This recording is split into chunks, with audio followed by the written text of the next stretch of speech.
sukses untuk Anda semua. Kemarin kita sudah bahas mengenai 13 indikator yang aku pasang ya dari nol. Sekarang sekilas aku akan bahas karena kebetulan ini hari Minggu ya, market libur, jadi kalau bahas analisa kayaknya kurang bagus. Saya coba bahas mengenai fundamental ya. Fundamental itu bisa kita ambil dari Investing.com, dari Forex Factory, tapi kebanyakan saya ambil itu dari Forex Factory ya. Dari Forex Factory saya akan kasih gambaran garis besarnya saja dari jadwal yang keluar 1 minggu ke depan dan 2 minggu ke depan biasanya sudah keluar.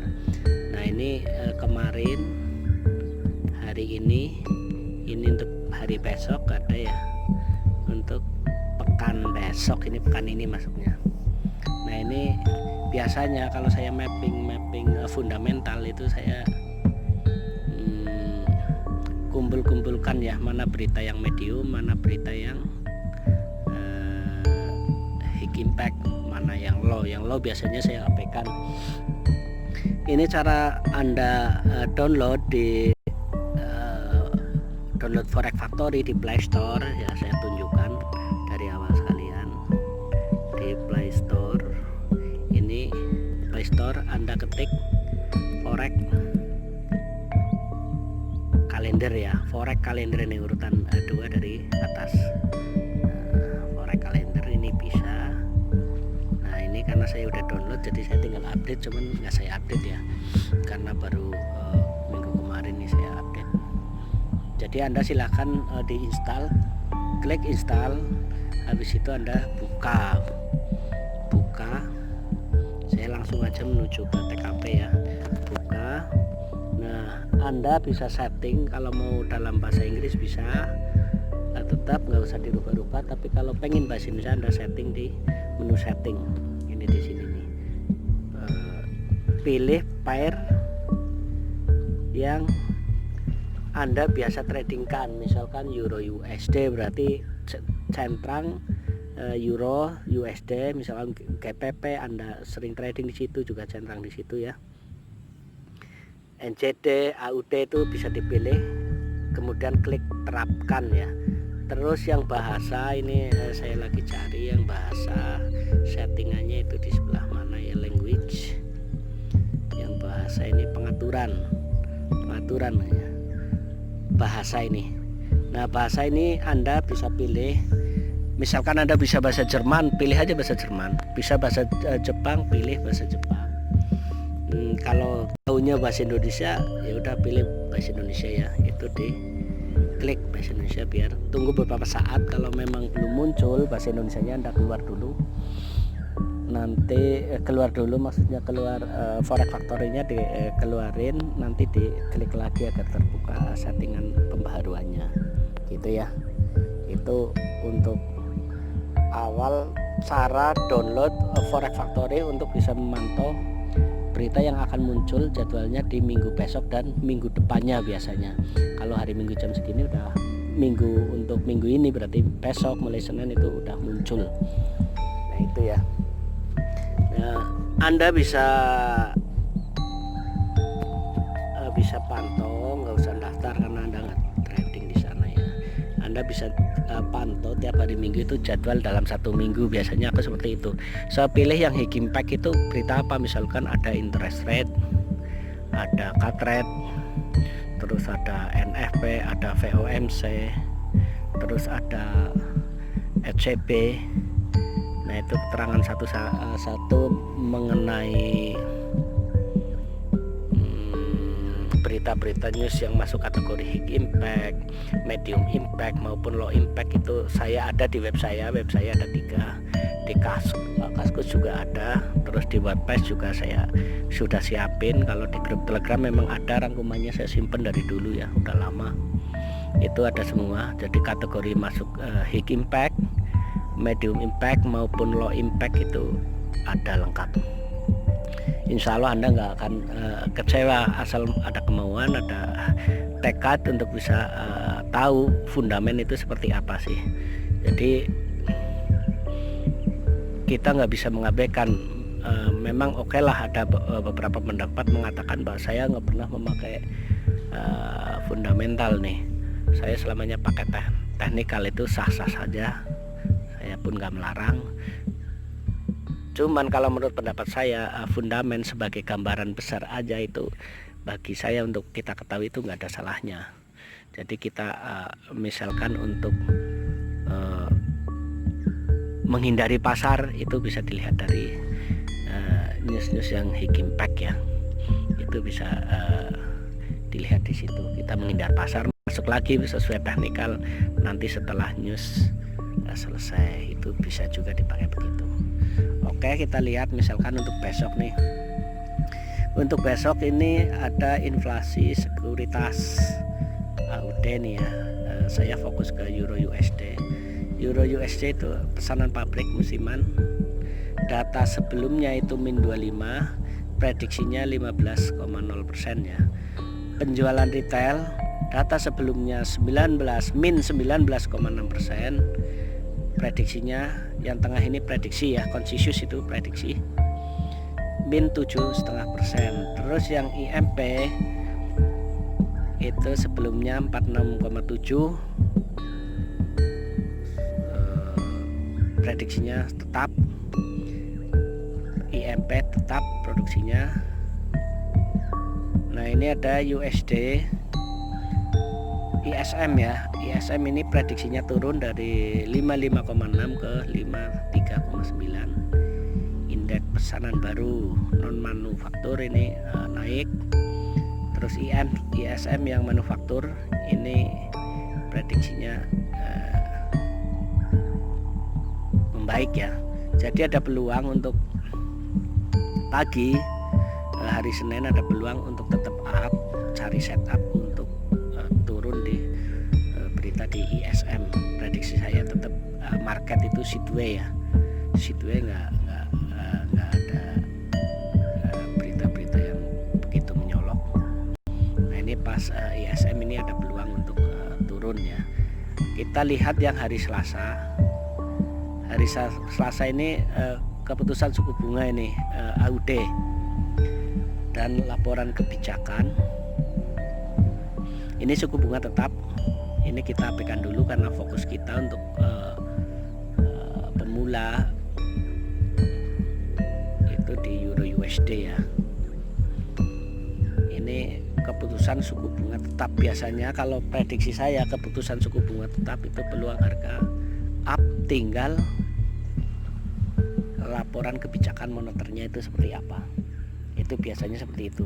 Tinggal kita lihat, kita kondisikan dengan teknikalnya itu nanti bagaimana.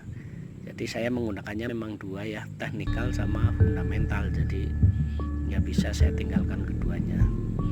Nah, ini saya lihat untuk hari Selasa produksi industri musiman ini naik, bulanannya naik euro. Cuman medium impact ya. Terus hari Rabu itu ada ECB, cuman medium. ECB pidato, ECB juga.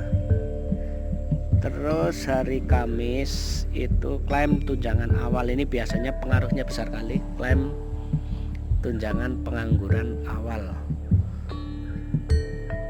Ini sebelumnya yang atas itu belum muncul ya. Ini kalau Anda bingung untuk mencari keterangannya, makanya saya bilang yang bahasa Indonesia bisa di setting. Ini tiap-tiap news Anda klik aja ini. Jadi di situ ada prediksinya. Indikator ini memberikan ukuran kekuatan di pasar tenaga kerja. Tren yang meningkat dalam jumlah ini menunjukkan kelemahan di pasar ini yang mempengaruhi kekuatan. Kalau trennya, angkanya itu meningkat, justru menimbulkan kelemahan di pasar mata uang.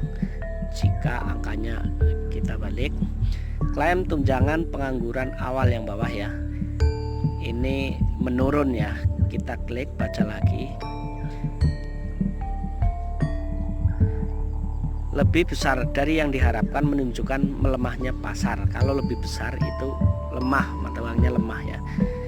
Karena apa? Yang minta klaim tunjangan pengangguran itu lebih banyak, otomatis akan melemahkan mata uang negara tersebut ya. Ini garis besarnya. Kalau turun, klaim yang minta tunjangan pengangguran turun, mata uangnya bagus, meningkat. Itu garis besarnya. Terus hari Jumat ini CAD ya. CAD tingkat pengangguran itu menurun, bagus. Perubahan bersih ketenaga kerjaan ini naik. Ini yang paling dominan, ini justru CAD nih. Anda bisa fokus di pair Euro USD, GBP USD itu saya kira minggu ini tetap sideway ya, karena nggak ada satupun berita yang menyolok. Cari setupnya di BB middle atau BB low, nanti lihat minimal di 3 TF untuk konfirmasi, karena nggak ada berita yang dominan untuk minggu ini, kecuali yang dominan yang suku bunga tetap itu ya. Suku bunga tetap itu yang keputusan suku bunga RBA, ini AUD ya, itu bisa kita fokus. Terus yang hari Jumatnya ini data sangat menyolok. Tingkat pengangguran dari sebelumnya 13,7%. Prediksinya itu tingkat penganggurannya turun. Artinya apa? Jika suatu negara tingkat penganggurannya turun, itu akan memperkuat mata uang negara tersebut ya. Itu Anda bisa klik, saya bacakan, coba saya bacakan. Jika angka ini naik, itu menunjukkan kurangnya ekspansi dalam bursa ketenaga kerjaan Kanada. Akibatnya kenaikan menyebabkan melemahnya. Nah, gitu ya. Kenaikan kalau turun, prediksi turun, aktualnya turun, itu justru akan memberikan nilai positif untuk mata uang tersebut ya. Terus untuk ke perubahan bersih ketenaga kerjaan, kita bisa klik ya, saya terangkan. Yang terakhir,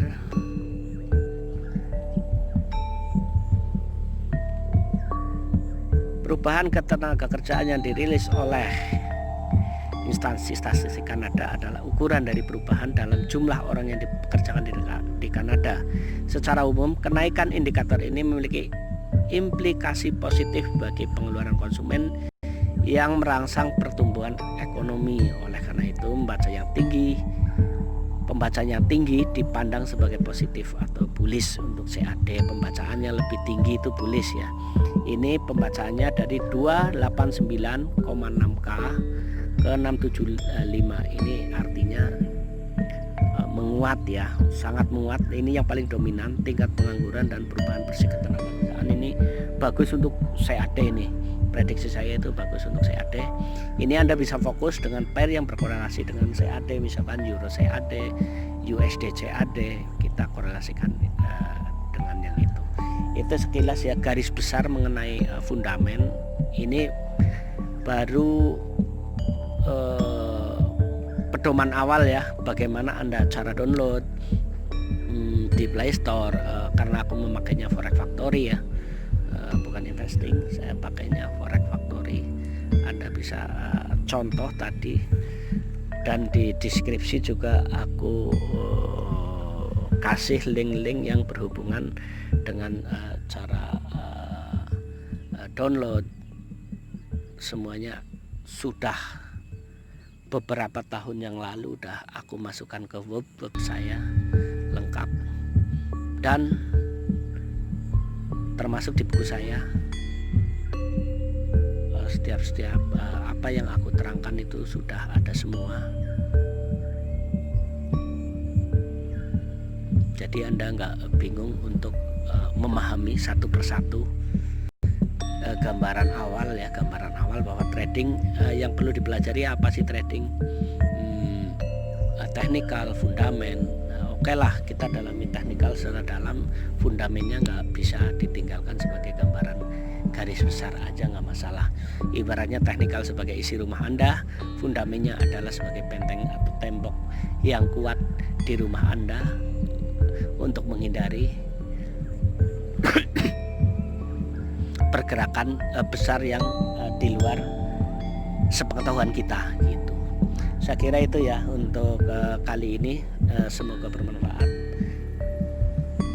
Lain kali aku sambung yang lebih rinci satu persatu titik sub permasalahan agar Anda lebih mudah dan cepat paham memahami apa itu trading forex, apa itu valuta asing gitu ya. Itu selamat sore, sukses untuk Anda.